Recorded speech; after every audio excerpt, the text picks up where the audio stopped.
Ukraine पर हमले के बाद से अमेरिका ने रूस पर कई तरह के सैंक्शन लगाए और भारत को भी रूस से तेल खरीदने के लिए मना किया। लेकिन मार्केट रेट से 25% डिस्काउंट का ऑफर देकर रूस ने भारत को अपने पाले में कर लिया। इस दौरान मुकेश अंबानी की कंपनी ने भी रूस से बड़ी मात्रा में क्रूड ऑयल खरीदा। लेकिन इंटरेस्टिंग बात यहाँ पर यह है कि अंबानी ने रूस से कच्चे तेल को रिफाइन करके अमेरिका को बेच दिया और करीब 6,850 करोड़ रुपए की कमाई कर डाली। अंबानी ने ये रूसी तेल केवल अमेरिका को ही नहीं बल्कि यूरोप के ऐसे कई देशों को भी बेचा जिन्होंने अपने यहाँ रूसी फ्यूल सप्लाई पर रोक लगा दी थी। कैसे किया अंबानी ने ये कारनामा? क्यों अमेरिका ने जानते हुए रूस के तेल को भी खरीदा? इन सभी सवालों का जवाब इस वीडियो में मैं आपको दूंगी। Hello and welcome to money 9। मैं हूं मीनू शर्मा। तो शुरू करते हैं, वीडियो की शुरुआत करते हैं और आपको बताते हैं कि कैसे ये कारनामा अंबानी ने कर दिखाया। जिस समय अमेरिका रूस पर सैंक्शन लगा रहा था उस समय अमेरिकियों की कारें रूसी तेल से चल रही थी। Centre for research on energy and clean air की रिपोर्ट की अगर हम माने तो जनवरी 2024 से जनवरी 2025 के आखिर तक अमेरिका ने भारत और तुर्की की 6 रिफाइनरियों से 2.8 बिलियन यूरो का रिफाइंड तेल आयात किया, जिसमें से अनुमानित 1.3 बिलियन यूरो रूसी कच्चे तेल से रिफाइन किया गया था। वहीं दूसरी ओर जामनगर में बनी रिलायंस इंडस्ट्रीज की तेल रिफाइनरियों से अमेरिका को 2 बिलियन यूरो कीमत का फ्यूल एक्सपोर्ट किया गया, जिसमें से 72 करोड़ यूरो का ईंधन रूसी कच्चे तेल से रिफाइन होने का अनुमान है। हालांकि रूस यूक्रेन युद्ध के बाद अमेरिका और पश्चिम देशों ने रूस पर प्रतिबंध लगाए थे, लेकिन अमेरिका ने रूसी कच्चे तेल से बने ईंधन को क्यों आयात किया?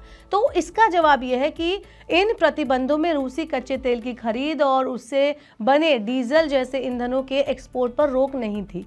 रिपोर्ट में यह भी बताया गया कि अमेरिकी कारों में 294 मिलियन यूरो कीमत का पेट्रोल इस्तेमाल हुआ।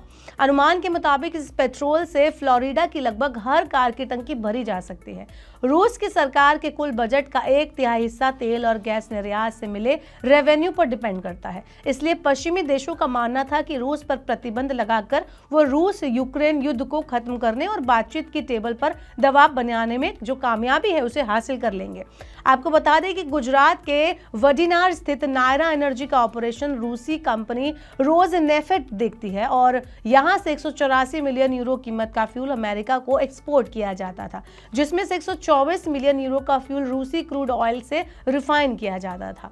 वही सरकारी कंपनी MRPL से अमेरिका को 42 मिलियन यूरो की कीमत का फ्यूल भेजा गया, जिसमें से 22 मिलियन यूरो रूसी क्रूड ऑयल से रिफाइन किया गया था।